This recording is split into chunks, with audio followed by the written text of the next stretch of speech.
আসসালামু আলাইকুম। খুব ভালো লাগলো পুরনো জগতে ফিরে এসে।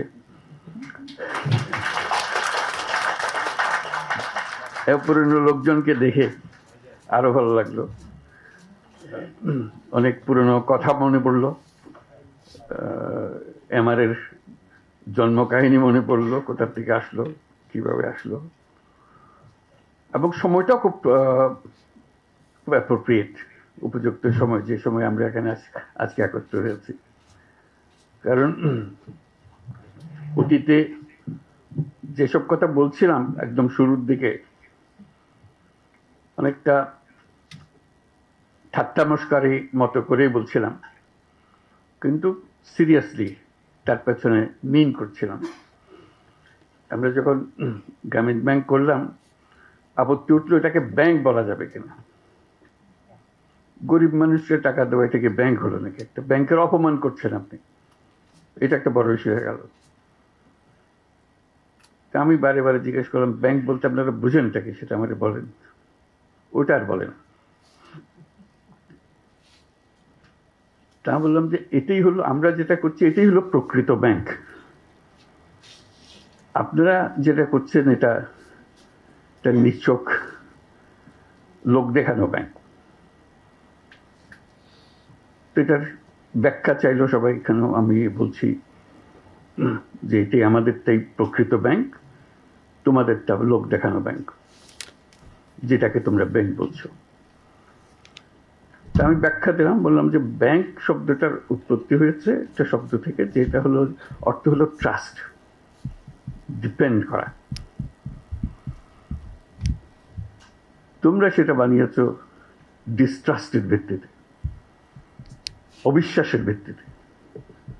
কারণ তোমার কাছ থেকে টাকা নিতে হইলে তুমি কেন জামানত চাও, যে ধরে নেব যে তুমি টাকা নিয়ে পালিয়ে যাবে, সেজন্য আগে শক্ত করে তোমাকে বেঁধে নিই, জামানত দাও, জমা করো, তারপরে তোমার হাতে টাকা দেবো এবং তোমার উপর নজর রাখবো।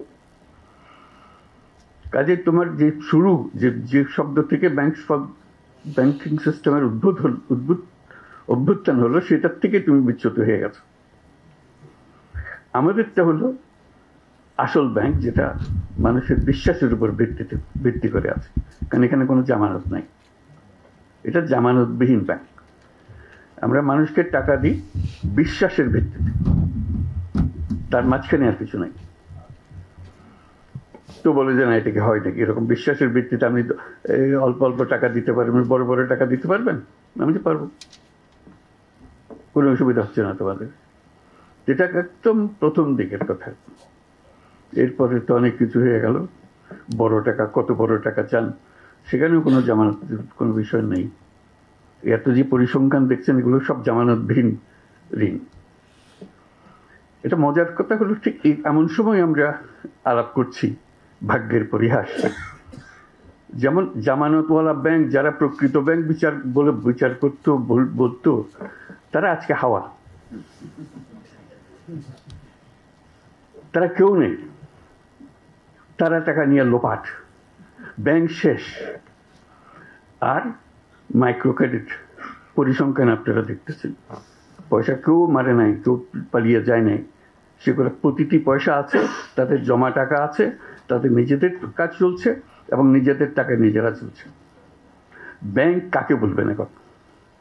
আপনারা বিচার করুন, ব্যাংক কোনটা? কাজে যেটা প্রকৃত ব্যাংক, সেটির দিকে আমরা নজর দিই না। আমরা কোনো রকমের বুঝ দেওয়ার মতো করে যাই। যেটা নকল ব্যাংক, সেটা নিয়ে আমরা সব ব্যস্ত, তোলপাড় করে ফেলছি সারা দুনিয়া। এই হলো পরিহাস, যেটার প্রতি আমি বারে বারে দৃষ্টি আকর্ষণ করছিলাম। এটা ব্যাংকিং না, ব্যাংকিংটা এইটা। প্রকৃত ব্যাংকে আসতে হবে তোমাদেরকে। এটাই হলো মানুষের ব্যাংক।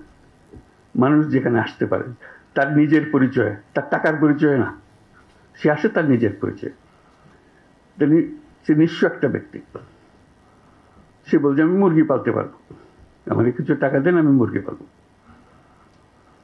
তার একটা বিশ্বাস, সে বিশ্বাসের উপরে ভিত্তি করে আপনি টাকাটা দিচ্ছেন, এবং তার সঙ্গে কাজের একটা কায়দা, নিয়ম কানুন তৈরি করে দেন, সে সেটা অনুসরণ করে। সে বলে নাই যে আমার জমি বন্ধক দিতে হবে, আমি তো জমি নাই, শুরুতেই নাই, বন্ধক দেবো কিসে? কাজে এটা উল্লেখ করলাম এই জন্য, যেটাকে আমরা খুব হালকাভাবে পৃথকভাবে বলছি, সেটাই কিন্তু ভবিষ্যৎ, সেটাই প্রকৃত ব্যাংকিং, সেটাই হবে আগামী দিনের ব্যাংকিং, যেটাতে মানুষ নিজের পরিচয়ে কাজ করবে, নিজের বিশ্বাসের উপরে ব্যাংকিং চলবে, এই টাকা পয়সার উপরে ব্যাংকিং না। কাজে এইটা হলো একটা সময়ের ব্যাপারে, আজকে ঠিক অ্যাপ্রোপ্রিয়েট সময় হলো কথাটা বুঝিয়ে বলার জন্য। রেগুলেটরি অথরিটির সৃষ্টি হলো কেন? যখন গ্রামীণ ব্যাংক শুরু হলো, প্রত্যেক এনজিও চেষ্টা করলো, এটা এত প্রসিদ্ধ হয়ে যাচ্ছে, এত নাম করছে, যেহেতু টাকা ফেরত পাচ্ছে, টাকা দিলে টাকা ফেরত পাওয়া যায়, তো সবাই চেষ্টা করলো যে আমরাও কিছু করি না কেন, আমরাও তো গরিব মানুষ নিয়ে কাজ করি। প্রত্যেক এনজিও চেষ্টা করলো যে এটা করুক, ক্রমে ক্রমে প্রসার হতে আরম্ভ করলো। ক্রমাগতভাবে এর মধ্যে নানা রকমের নতুন নতুন জিনিস ঢোকাতে আরম্ভ করলো, নতুন আইডিয়া নিজেদের সুবিধার জন্য করতে আরম্ভ করলো। এটা ভবিষ্যতের জন্য খারাপ হবে এটা মনে করে যে এটার কোনো একটা রেগুলেটরি অথরিটি হওয়ার দরকার। আমরা বাংলাদেশ ব্যাংকের সঙ্গে যোগাযোগ করলাম, বাংলাদেশ বলছে এটা আমাদের কাজ না। অর্থ মন্ত্রণালয়ের সঙ্গে কাজ করলাম, অর্থ মন্ত্রণালয় প্রথমে খুব গুরুত্ব দিল না, পরে বললো যে কী করতে হবে আমাদেরকে বলে। তখন আমরা বলি একটা রেগুলেটরি অথরিটি হওয়ার দরকার, কারণ যে হারে এটা বাড়ছে, এটা একটা বড় রকমের সমস্যার সৃষ্টি করতে পারে। এটা নিয়ে লাভ করে বারে বারে বৈঠক হলো অর্থ মন্ত্রণালয়ে। তখন গভর্নর ছিলেন ফখরুদ্দিন সাহেব, সেটা সমর্থন করলো। একটা জায়গায় প্যাচ লাগলো যে আমি রেগুলেটরি অথরিটি হবে, কিন্তু এটা বাংলাদেশ ব্যাংকের অধীনে হবে না। এটাতে আমি একদম ঘোরতরভাবে আপত্তি দিলাম, এটা বাংলাদেশ ব্যাংকের অধীনে হতেই পারবে না। তারা ব্যাখ্যা চাইলো, রেগুলেটরি অথরিটি হতে হলে একমাত্র প্রতিষ্ঠান হলো বাংলাদেশ ব্যাংক, সেন্ট্রাল ব্যাংক। আমি একটা কথা ব্যাখ্যা করলাম, সেটা বহুবার বহু দেশে বলেছি, এখন বলি। সেটা হলো, দেখো আমরা যদিও এটাকে ব্যাংক বলি, গ্রামীণ ব্যাংকও ব্যাংক, অন্যান্য ব্যাংকও ব্যাংক, কিন্তু জিনিস তফাৎ, ভিন্ন জিনিস, একেবারে ভিন্ন। কীরকম ভিন্ন? তা আমি উদাহরণ দিতাম, এখনও সেই উদাহরণ আবার বলবো আপনাদেরকে। আমি বললাম যে দেখেন, আমেরিকান ফুটবলও ফুটবল, ইউরোপিয়ান ফুটবলও ফুটবল, কিন্তু খেলা ভিন্ন।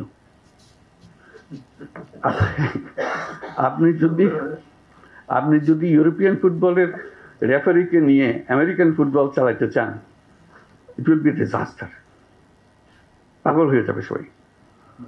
আপনি বলছেন যে বাংলাদেশ ব্যাংককে দিয়ে, সেন্ট্রাল ব্যাংকে দিয়ে ক্ষুদ্র ঋণ রেগুলেট করবেন।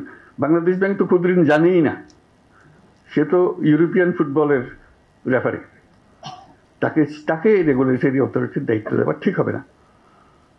বলছে আমরা পৃথকভাবে করবো, আমরা পৃথকভাবে করলেও এটা বাংলাদেশ ব্যাংকের জিনিস হবে, এটাকে একটু ভিন্ন করতে হবে। এইটা নিয়ে বহুদিন ঝগড়া হলো, তো অবশেষে রাজি করালাম, ফখরুদ্দিন রাজি হলো যে হ্যাঁ এটাকে পৃথক করা হবে, পৃথকভাবে হবে। তখন কথা উঠলো যে একজন ডেপুটি গভর্নরকে দিয়ে এটা প্রধান হবে না। আমি বলছি না, তাহলে আবার এটাকে নিচে নামিয়ে ফেললে গভর্নরকে এটা প্রধান হতে হবে, তাহলে এটা গুরুত্ব পাবে। ডেপুটি গভর্নরকে দিলে সে গুরুত্ব পাবে না। এটা নিয়ে আবার ঝগড়া হলো, মতবিরোধ হলো, অবশেষে সেটাও রাজি হলো। তারপর বলল যে এটা এখানে আমাদের অফিসে এরা করবে। আমি না, তো এই অফিসে, বাংলাদেশ ব্যাংকের অফিসে এটা হতে পারবে না, এটা ভিন্ন পৃথক জায়গাতে হতে হবে। মানুষ যেন জানে তার রেগুলেটরি অথরিটি ওইটা। বাংলাদেশ ব্যাংকের সঙ্গে কনফিউজ করে ফেললে বাংলাদেশ ব্যাংকের ইনফ্লুয়েন্স আসতে থাকবে, যেই করো ওই করো, এটা ঠিক হবে না। অবশেষে সেই হলো, আজকে সেটা নতুন বিল্ডিং হলো।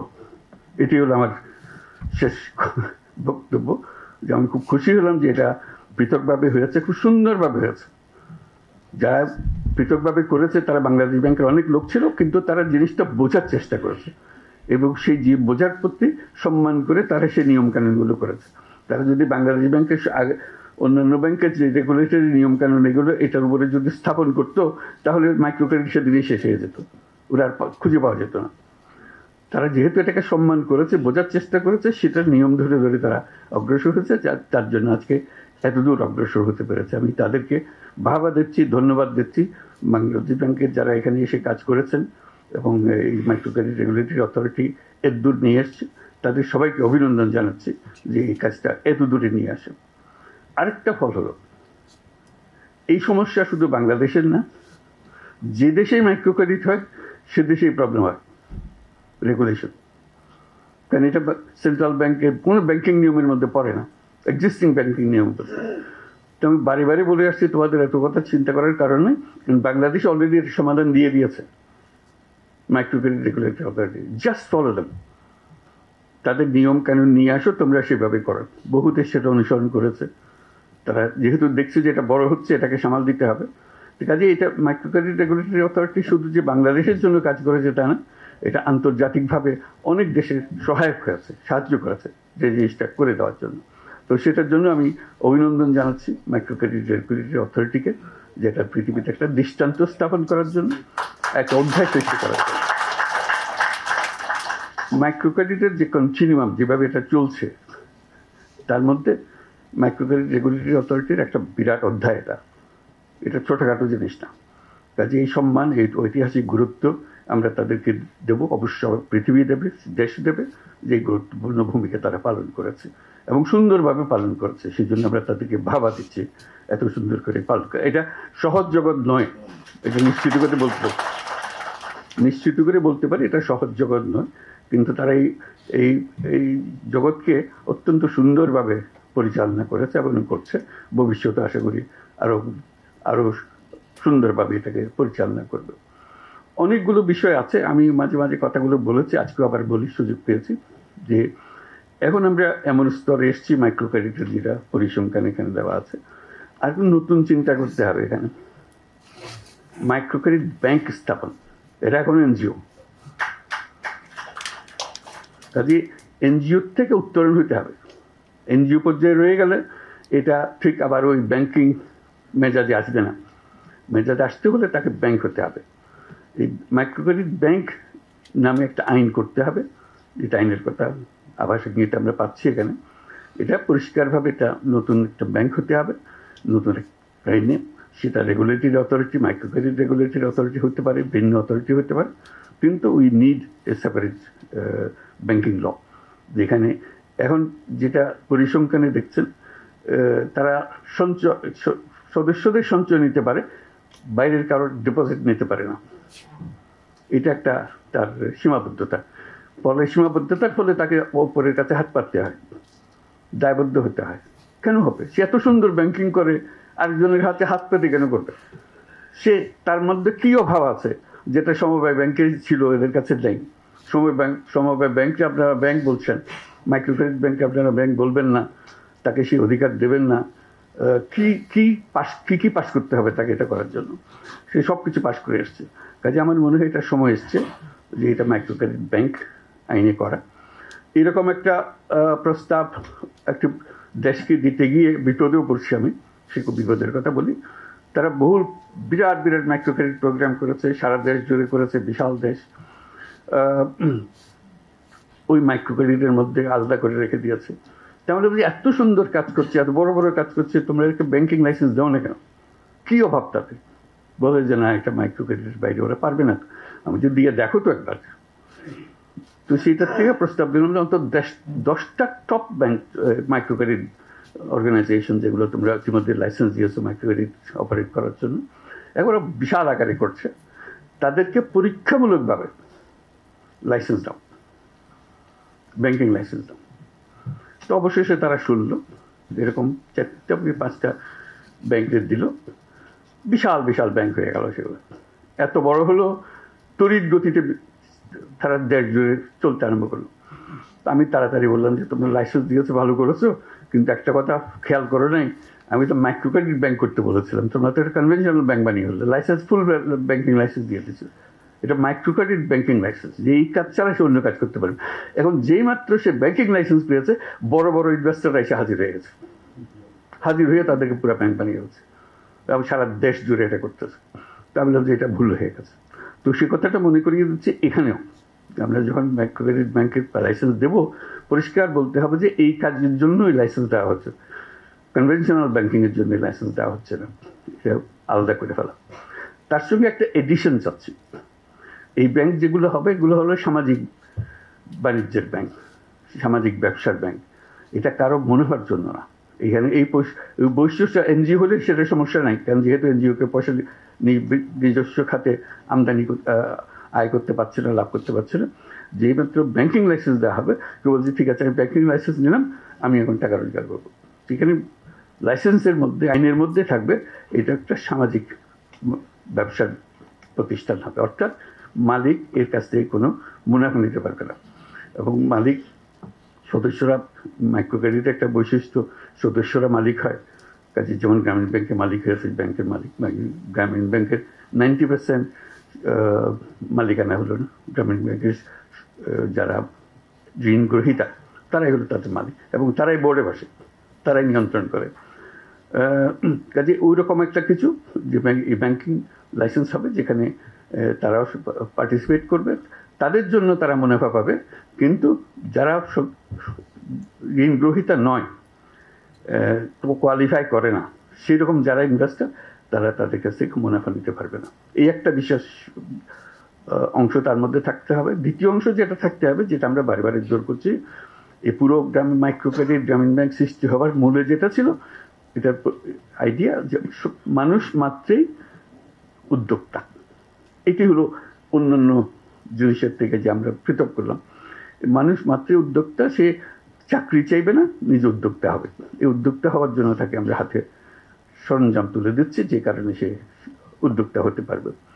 এখন আমরা তরুণদের, তাদের পরিবারের সদস্য, তাদের ছেলে মেয়ে যারা আছে, যারা চাকরি সন্ধানে বয়স হতে হতে সবাই বলে চাকরি খোঁজো চাকরি খোঁজো, এটা আর বলবে না, যেহেতু মাইক্রো ক্রেডিট ব্যাংক আছে। যে কোনো ছেলে, যে কোনো মেয়ে মাইক্রো ক্রেডিট ব্যাংকের কাছ থেকে বিনিয়োগ পাবে। যে সমস্ত টাকা সে, যে টাকার ইনভেস্ট করতে চায়, সেই ইনভেস্টমেন্টের টাকা ব্যাংক থেকে আসবে, বিনিয়োগ হিসেবে আসবে। ইনভেস্টমেন্ট যেটা হয় ভেঞ্চার ক্যাপিটাল জাতীয়, ভেঞ্চার ক্যাপিটাল, এগুলোরও নমুনা আমরা সৃষ্টি করেছি, দেশে বহু আছে। এটা হলো যে বিনিয়োগ করছে, তার কাজ হলো তাকে তার কাছ থেকে লাভ নেওয়া না, ক্রমে ক্রমে একটা সুযোগ দেওয়া, যে বিনিয়োগের যে টাকা দিয়েছে সেই টাকাটা আস্তে আস্তে শোধ করে দিলে তাহলে সে পুরোপুরি মালিকানা তার পুরো হয়ে যায়। প্রথম দিকে সে যদি 90% মালিকানা যে বিনিয়োগ করেছে তার হয়, তার সঙ্গে শর্ত হবে যে তুমি রোজগার করে করে আমার থেকে শেয়ারগুলো কিনে নিয়ে যাবে, আমি তোমার ব্যবসা নিয়ন্ত্রণ করতে চাচ্ছি না, এটা আমার কাজ না, আমার কাজ হলো তোমাকে উঠে উপরে ওঠানো। এরকম হাজারে হাজারে তরুণ এখন সেই কাজে আছে, তারা করছে এবং ক্রমশ সম্প্রসারিত হচ্ছে। সেটা এই ব্যাংকের নজরে নিয়ে আসা, এই ইনভেস্টমেন্ট। যদি ইনভেস্টমেন্টের টাকা পায় তাহলে কোনো তরুণ আর চাকরির সন্ধানে যাবে না, যাওয়ার কোনো দরকারও নাই। তার কাছে বহু বুদ্ধি, বহু জিনিস সে করতে পারে, যেটা আগে গরিব মানুষ কেমনে টাকা শোধ দেবে, 500 টাকা লোন নিলে সে শোধ কেমনে দেবে, এটা বিরাট গবেষণার বিষয় ছিল, সমস্যার বিষয় ছিল। এখনো মনে হয় যে এই ছেলে মেয়ে, তাদেরকে টাকা দিলে তারা কি সত্যি সত্যি ব্যবসা করে টাকা ফেরত দিতে পারবে, ওই সন্দেহ আবার আসছে। তো সেই সন্দেহ অতিক্রম করার জন্য আমরা বাস্তবে সেগুলো করেছি। বহু নমুনা আছে, কারণ যেতে পারে, কেউ যেতে পারে, কিন্তু সরকার হিসেবে আমাদের দায়িত্ব হলো সে প্রতিষ্ঠানগুলো সৃষ্টি করে দেওয়া। কাজে এই ব্যাংক সৃষ্টি করার দায়িত্ব হলো আমাদের। এই যে যারা তরুণরা আছে, মহিলা পুরুষ, ঘরে বাইরে যেখানে যেখানে আছে, তারা যেন এই বিনিয়োগটা পায় এবং নিজের বুদ্ধিতে নিজের ব্যবসা করে ফেলতে পারে। কাজে আজকে মাইক্রো ক্রেডিট রেগুলেটরি অথরিটির এই বিল্ডিং উদ্বোধনের প্রসঙ্গে আমরা বহু কথা বলার সুযোগ পেলাম। আমরা তাদেরকে ধন্যবাদ দিচ্ছি, এবং এখান থেকে আবার নতুন অধ্যায় সৃষ্টি হোক। যে এই যে পর্যন্ত আসলাম, এটা বিরাট একটা অধ্যায়, কিন্তু আমরা বিরাট অধ্যায় শেষ করে আজকে নিজস্ব ভবনে আসলাম, যে কথা বারে বারে উল্লেখ করা হয়েছে। এখান থেকে আমাদের যাত্রা কোন দিকে নিয়ে যাবে সেটাও আমরা আজকে স্থির করলাম। সবাইকে ধন্যবাদ।